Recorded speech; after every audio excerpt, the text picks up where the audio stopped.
Welcome to the Fire and Earth podcast with your hosts, Jason Mefford and Kathy Gruver. Fire and Earth, giving you the keys to unlock your limitless potential. Welcome to another episode of the Fire and Earth podcast. I'm your co-host, Jason Mefford. And I am Kathy Gruver, and we have a very special guest, as we often do for the show today. And before I introduce him, I just want to say how we met. So I'm on LinkedIn pretty frequently. And one day I got a DM, as I do from people all the time. And there's this guy who I don't know who said, "Hey, I have a new book." I get this all the time. And I was like, okay, yeah, whatever. And then I started to read it and I went, whoa, like this actually applies to, like, this is something I could really get into. And so I wrote back and said, yeah, I'll check it out. Let me know when it's out. And we had a brief thing back and forth. And the next thing you know, I ordered his book and I started reading it. And it was really good. And it's so rare that I do that. But I tell that story because, people are like, I don't want to reach out and I don't want to bug people I don't know. Reach out. I mean, like, be kind about it and be cool about it. But you never know when it's going to be the exact right moment that message lands in someone's inbox, and that's how it was. So I'm excited. We've got the author of Sustain Your Game and a couple other books, Alan Stein Jr. So everybody, welcome. Woohoo! Thanks for being here, Alan. Oh man, I'm so excited to be with you guys. This is going to be a lot of fun, and I'm very thankful that you returned my unsolicited DM. The unsolicited DM, I did. So why don't you tell people who you are, how you got to where you are, and what you do? So professionally speaking, I'm a former basketball performance coach, and I had an opportunity to spend 15 years working with many of the game's highest performing players, Kobe Bryant, LeBron James, Steph Curry, Kevin Durant. And 5 years ago, I decided to make the very distinct pivot to leave the basketball training space and become a corporate keynote speaker and author. And I now translate the strategies and lessons and principles that I learned through the game, through these high performing players. And I show folks how to use the principles with the highest utility and show them how to apply those to their own lives and their own vocations. And I'm having an absolute blast doing it and really grateful for the opportunity to do what I do. Oh, that's so great. Yeah, Jason and I are both speakers as well. So I know the passion and the excitement that comes from being in front of a live audience. That's very cool. So what is your background in basketball then? Were you a basketball player? I was. So actually basketball was my first identifiable passion, and I fell in love with the game at 5 years old. And wow. I'm so thankful that here 40 plus years later, basketball is still a major pillar of my life. And I say that with the utmost gratitude that I'm so thankful that I've been able to not only make a living, but build a life around something I've always been incredibly passionate about. And, when I was a middle school age player, a coach gave me a piece of advice that I still to this day consider the best advice I've ever been given. And he said, you need to find something you're passionate about, find something you're naturally pretty good at, and then find where those two things intersect. And wherever those things intersect, that's your strength zone. And the more time and effort you can invest in your strength zone, not only will you perform at a higher level, but you'll have a much higher sense of joy and fulfillment as well. And I've stayed true to that throughout my entire life. Now, that point of intersection has changed over time. As I've gotten older and had more life experience, I've uncovered new passions and I've developed new skills, but I've still managed to make my life and make my living in that strength zone. And yeah, as you mentioned, the first portion of that, first portion of my life was as a basketball player. And then when I realized that, when I was graduating college, I played at Elon University down in North Carolina, I realized that, when I was graduating from Elon, my formal playing days were over. That's when I decided to become a basketball performance coach, and then made the most current pivot and iteration, which is the keynote speaking and writing. Well, it's interesting. I grew up loving basketball too. And I was, I'd play in my backyard and all that kind of stuff. I wasn't very good, but I loved it. And I was so excited because I kind of had my little growth spurt before everybody else did. So middle school, I was 5'9", and I'm like, yes, and then a year later, everybody else caught up and passed me. And that was kind of, your career went all the way through college. Mine kind of stopped in junior high at that point. As they do. Yeah, but it's fascinating, and I think it's always really interesting to talk to people like you that have worked with, these people that we idolize. I mean, those people you listed off at the beginning. I mean, some of the greatest athletes in the world, right? And what's so interesting is all of the things that they do that make themselves great at their sport are things that we can all kind of incorporate as well, right? Which I'm sure is kind of the basis of the book and a lot of the things that you speak and talk about too. So I'm excited to kind of dig in and learn more, because you don't have to be Kobe Bryant to be a peak performer and to actually get a lot out of life, right? Absolutely. I'm so glad you went in that direction. I mean, when you're talking about playing a professional sport, obviously there is a physicality component, and you even mentioned the most prominent one in basketball usually is height. A certain level of height and athleticism. But that to play in the NBA, that's just kind of the ante to play a round of cards. When we talk about life in general in a more evergreen fashion, and we talk about business, we can remove the physicality component, because in order to have a very fulfilling life or be incredibly successful in business, it doesn't matter if you're 5'9" or 6'9", and it doesn't matter if you can jump on top of a curb or not. All that matters is that you can emulate these proven principles and strategies and disciplines that high performers use. And one of the things I was so amazed, having spent time with somebody like a Kobe Bryant, was he would spend a tremendous amount of time studying high performers in other industries. Kobe Bryant would study Tom Brady. He would study Beyonce. He would study Warren Buffett. He said these people are in the upper 0.1% of what they do in their chosen craft. What can I learn from them? What can I emulate and apply that to what it is that I do? And I've just tried to reverse engineer that and do the same thing and say, okay, what lessons and strategies and disciplines and routines and mindsets can I pull from elite basketball players and show folks how to apply those to what they're doing? And, as I've been uncovering that, it's amazing to me that there's a small handful of traits that basically unite all high performers. Whether you want to be an elite keynote speaker, you want to be an elite pianist, or you just want to be an elite mom or dad, these principles have such high utility that they apply everywhere in our lives. Yeah. And I love that you say that, because so often people look to their own industry to grow, and they don't think to look to the Starbucks guy or whoever started GE, or, they pigeonhole themselves into, well, I do concrete, so I'm only going to look to the concrete experts. The other thing that I love is you realized at college, the basketball career for you was over. So you took all that knowledge and you stayed in that field. And I think so often people have this, this idea from when they're a kid, I want to be a whatever. And when they realize they can't be that specific little thing, they don't think to branch out to what the rest of that industry could look like for them. I was a theater major. I swore I'd never get off stage. I went to Hollywood. I did the acting thing. And when I realized that wasn't going to work, I kind of went, oh shit, now what? Well, here I am. I'm still on stage. I'm still entertaining people. I'm still doing, it's a different outfit and sometimes a different accent, but I'm still doing that thing that I wanted to do as a kid. That was my dream. And I think people throw it away and forget there's maybe another iteration of what they actually dreamt about doing. So I love that you pivoted and you brought all that in. So those are the things I've taken away so far.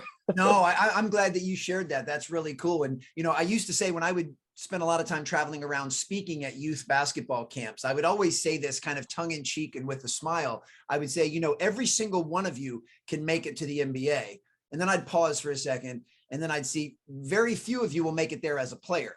But if your goal is to be in the NBA, think of how many different jobs are in the NBA, both on court and off court. I mean, anything from being the person that sells you the tickets to being a referee to even being an owner of a team one day. If your goal is to make a life around the sport of basketball, that is incredibly viable. And there are so many different avenues for you to do that. And I want you to pursue the playing portion of that for as long as you can and give it everything you've got. I mean, it's a very lofty dream, but just know that, as you said so insightfully, if for any reason that dream won't come to fruition, there's still other options for you to stay around the game. And I'm certainly proof of that. And then one other thing, and I would love your guys' feedback on this, since you're both professional speakers. There are two forms of spoken word that I choose to study religiously outside of the keynote speaking world. One is hip hop and the other is stand-up comedy. Yes. Other art forms that are, based solely on spoken word. And, it's probably obvious to you all right now that I'll never be a rapper and I'll most likely never be a stand-up comedian, but I can still draw from those crafts and those art forms. And I can improve my delivery and my presence and my rhythm and the way I can evoke imagery and the way I can articulate a certain point. So if all I do is study other keynote speakers, then I'll probably just be like other keynote speakers. And we're all in an industry where we need to be able to kind of cut through the noise and show that we have something slightly different to offer. So yeah, for me, I'm always looking outside of my direct industry. I had a friend of mine, and one of his favorite quotes is, you can't see the picture if you're in the frame. So you have to kind of step outside to really be able to enjoy that artwork. Yeah, and I love that you said my partner and I watch stand-up comedy all the time. We drive down to LA from Santa Barbara. We're seeing them live. Netflix is constantly going watching stand-up comedy.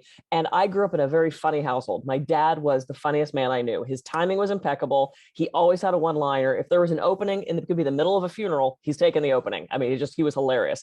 And I inherited that and then mimicked that, right? Because I saw that people liked him because of his humor. So as a kid, I was always not trying to be funny. I wasn't the class clown, but if there was an opening, I took it.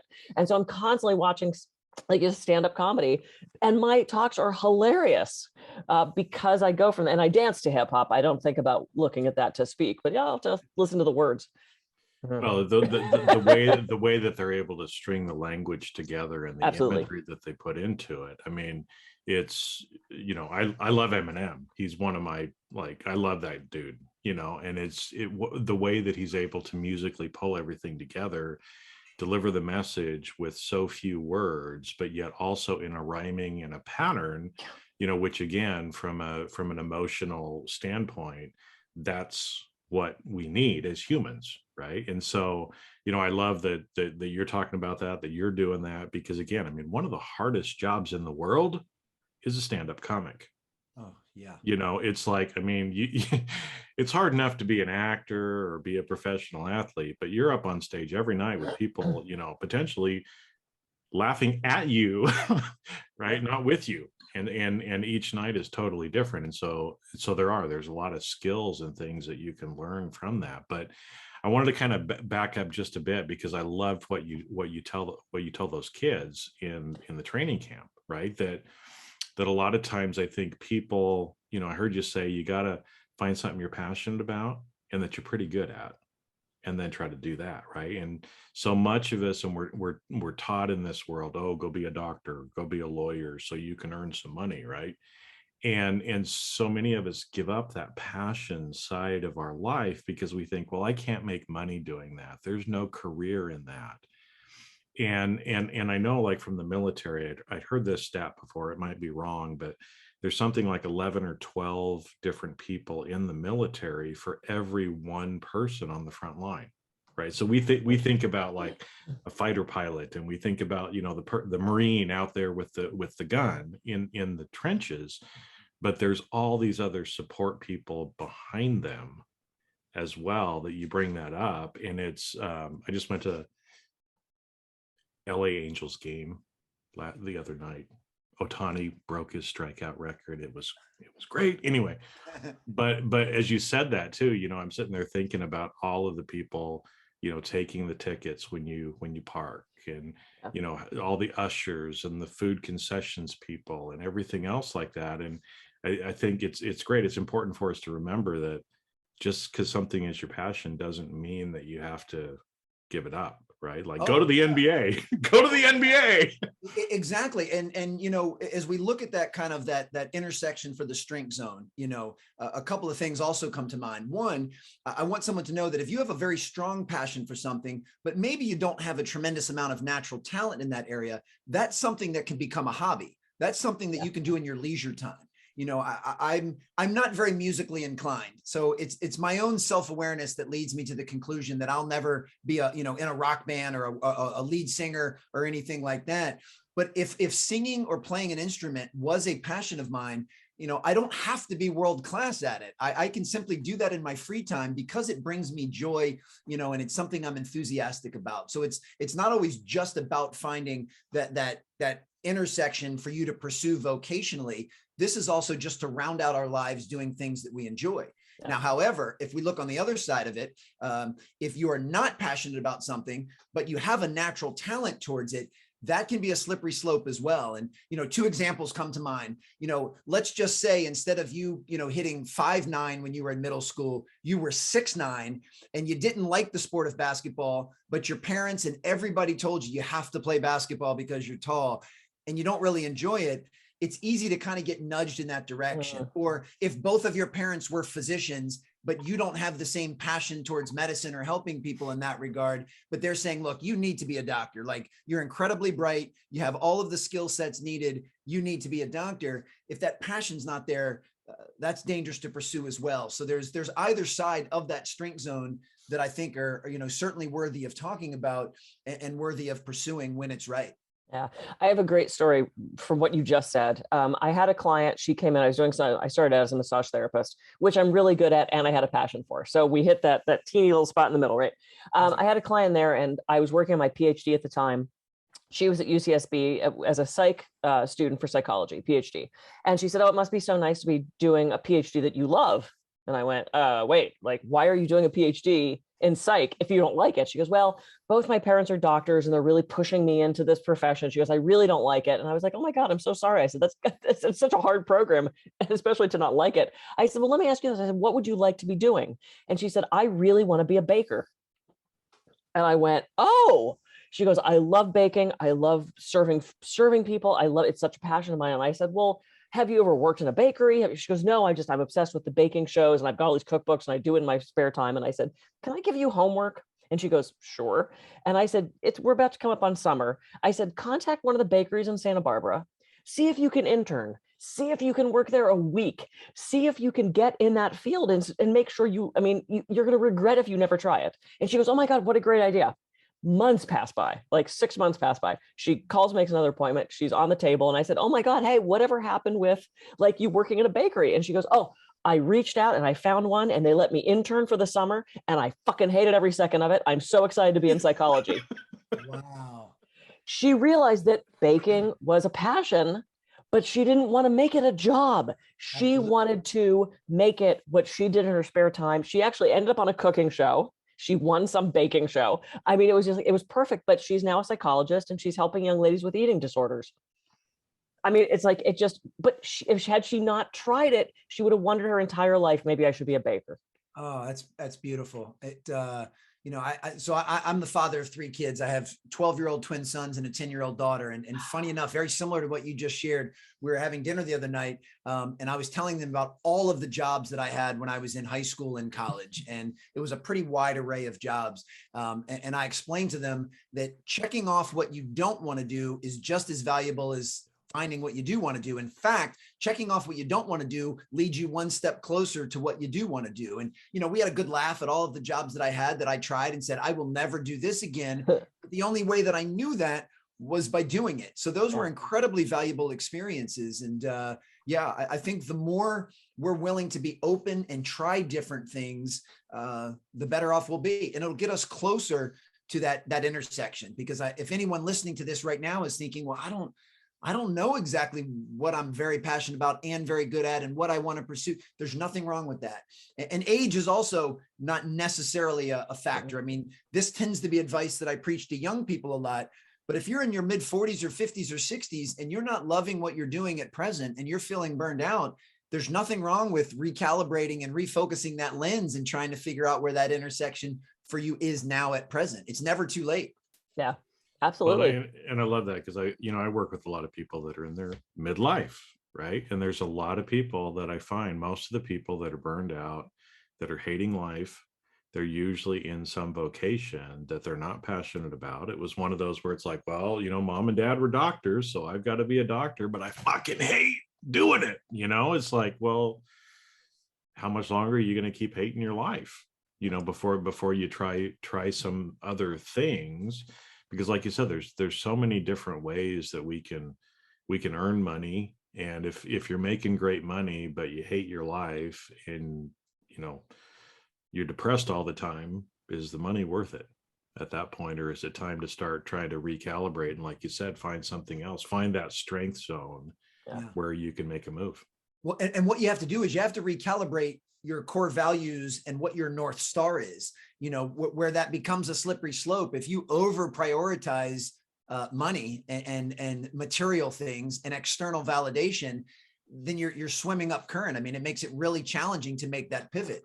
But if you say, hey, I'd rather make $70,000 a year and absolutely love my life than make $270,000 a year and loathe my life, like you have to be willing to take control to make that trade. And that is difficult. I mean, I say all of this with not an ounce of judgment and with all the empathy and compassion I have in my heart, because the other game that I feel like we're encouraged to play, especially on social media, is the comparison game. And I can understand why someone would feel less than, saying, well, you know, all of these people are making X amount of money and driving these cars and having these houses, and I don't have those things, so I must be less than. It takes tremendous self-belief and self-worth and self-confidence to rise above that and say, hey, that's fine if that's what they want. There's nothing wrong with those material items, but that's not what I'm going to prioritize. I'm going to prioritize my fulfillment, my enjoyment, and my pursuit of mastery in something that I love. That's what's most important. And it's been my experience that when you do that, the money ends up being a byproduct anyway. Like, you know, obviously it would depend on the specific vocation, but I always believe that if you're really good at what you do and you do something that's of value and of service to other people, the money will find you. I mean, you don't have to go hunting for it, and you certainly don't need to sacrifice your happiness and fulfillment for it. It'll find you. And if it doesn't, you've already won, because you're doing something you love. You know, that's something I have to constantly remind myself, you know, generally speaking, and I hope this is taken with the humility at which it's presented. I've already won. I'm healthy. I have 3 amazing kids that I love very much. I do work that I consider meaningful and contributes to others. I at least have enough financial means that I'm not, you know, I'm not out on the street. I have a roof over my head, and for that, I'm very thankful. So the rest is just extra. Like, I've already won the game. I'm doing something I love with the people that I care about. Like, so when I don't get that speaking engagement, I might be down in the dumps for a couple of hours, but it's not that big a deal because I've already won. You know, if my book doesn't sell 1 million copies and Oprah Winfrey never calls me, it's okay. I've already won. And it's, to me, it's important to have that perspective. And I say already won through the lens of gratitude. You know, it's not about keeping score or measuring external, you know, things. It's just simply saying, I should be very thankful that I've got a good life doing something I enjoy with people I love. Yeah. Well, and I love that you brought up values, to back up a little bit, because Jason and I talk about that all the time. And, you know, I have clients who have moved to a part of California that is not great. It's kind of a poopy area, but they can get a gigantic house. I want 5 bedrooms. They can't do that in Santa Barbara. So their value is a gigantic home. They're the ones with everything that matches in their Instagram photos, and they're all constantly having the best food, and that's their value. Sure. I don't want a gigantic house, or I'd be living in like South Dakota or something. You know, it's not a value for me. And I think when we're true to our values, that helps. That's why we do it. It guides us, right? And I was thinking, Jason, back to our talk with Mike Pashota, who gave up a 6-figure real estate career to be a magician. He left the fiance. He moved to California to be near the Magic Castle, and now he's our resident. I'm on the board there. He's now our resident magician. Yep. Like, talk about the risk. And I, you know, thinking back to stand-up comics and, you know, taking that chance to do things, it's all also about risk taking, right? You have to step into that sort of discomfort sometimes and take that risk to get what you want, to have that success. I have 8 books. They have not sold millions of copies, but they're published. They're mine. I get to share them with people and like help people grow and learn. And that's a huge win. That's a huge success to me, even if it never makes me $1 million. So I'm with you. Well, and I was going to say, because maybe we can, I want to ask you some questions about this, because you work with these high performers, right? And just like what Kathy was talking about, I mean, sometimes you got to put in the work, right? I mean, thinking of one stand-up comic that I know that she's on the trajectory right now, but she was effectively living in her car at different points in her career, right? I mean, you got to put in the work, you got to do the things. Sometimes, you know, to get what you really want, you have to put in the work. So maybe kind of talk a little bit about that, because I know, you know, again, working with elite athletes and other people, you know, we sit there and think, oh, you know, Kobe, you know, he was just naturally gifted. No, the dude worked, you know, and all these other people that you were, you know, Steph and everybody else that you were talking about. These are people that show up, they put in the work. What are some of these kind of traits that these people have that we can all start incorporating as well? Because especially social media, Instagram, blah, blah, blah, blah, everybody thinks, oh, I think it, and boom, you know, kind of thing. And that ain't how it works. No, definitely not. And those players you mentioned absolutely put in the work. I mean, and the term we use is the unseen hours. You know, for a basketball player, the unseen hours are when no one's in the arena, the cameras aren't rolling, and the cheerleaders aren't dancing. They're just in a gym by themselves working on their craft. And I think the average fan would be blown away to know how many hours a guy like Kobe Bryant or Steph Curry has put in when no one was watching. So yeah, the work is absolutely a key component, and you can't be successful without it. But what makes that work palpable and palatable is the fact that they loved what they were doing.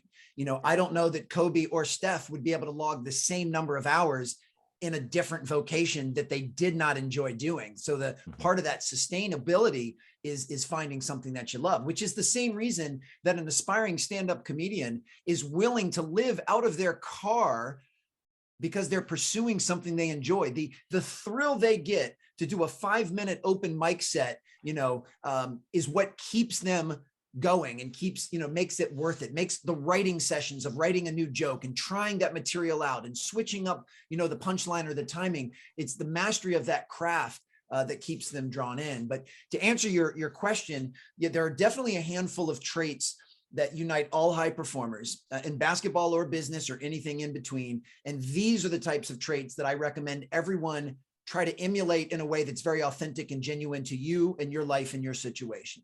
The first, and I learned this directly from Kobe Bryant in 2007, when he said his secret was that the best never get bored with the basics. And this kind of is what we were talking about. He said that, you know, working towards mastery of the fundamentals every single day is what will lay the foundation to which the rest of your house is built. And the beautiful part is it doesn't mean you need to be working on the basics 10 hours a day. 15 to 20 minutes every single day done consistently over time adds up to a massive return. So what I tell folks, you know, in basketball, you know, your basics are your footwork and your shooting mechanics, you know, whatever vocation you're in, ask yourself, what are the handful of basics or fundamentals that are required to have mastery of this craft? And how can I work towards those every single day? So the first is never getting bored with the basics. The second trait that unites all high performers is they do a masterful job of blending confidence with humility. They've earned the right to be confident because they've put in this work during the unseen hours, but they brush that with massive humility, which is what allows them to stay open to feedback, stay open to coaching, and what reminds them that no matter how good they are, they can still get better. I mean, Stephen Curry is considered by most experts to be the greatest shooter to ever play the game of basketball. And he doesn't rest on that because he knows he still has a small gap where he can improve. He doesn't say, I'm better than everybody else, so now I can just chill out. He says, I might be better than everyone else, but I'm not as good as I can be. So I'll be in the gym tomorrow morning working on my craft, working on those basics. So those are two traits that jump out immediately. And then the last that I've noticed is they're willing to commit to the process. You know, they may be driven by a goal, winning an NBA championship or scoring a certain number of points or, you know, hitting a quarterly sales goal in your business. They might have that goal, but once they have the goal, they put their sights on the process, on the daily behaviors, on the habits, the routines, the micro skills needed to achieve that goal. So they don't spend a whole lot of time sitting around wishing, wanting, hoping, dreaming. They put most of their time in saying, what can I do today that takes me just a couple of inches closer to reaching that goal? And if I can string enough days together, then it's not if I'm going to hit my goal, it's a matter of when. And that's their mindset. So they learn to detach from outcomes and focus on the process. So those are the three traits that jump out immediately. I love it. I love it. And I'm glad you shared those because, of course, we could talk all day and we're out of time.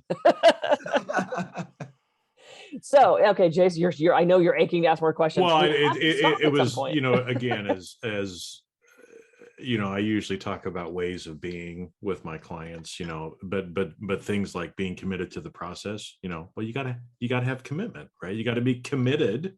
That's a way of being, you know, sort of thing. But I think it's interesting because, like you said, there's clues all around us, you know, and I love that story about Kobe looking to, you know, these other people outside of his industry to learn as well, because that's what I suggest people do. I mean, a lot of the great inventions or new business models or other stuff that are created have nothing to do with that particular industry, right? It was somebody in that industry that got inspired or saw something from somewhere else. But I think also too that, what you just brought up, and I just want to highlight, because some people might have missed over it, is I think sometimes when we're trying to perform, we're trying to improve, we think like we have to be on the basketball court 12 hours a day.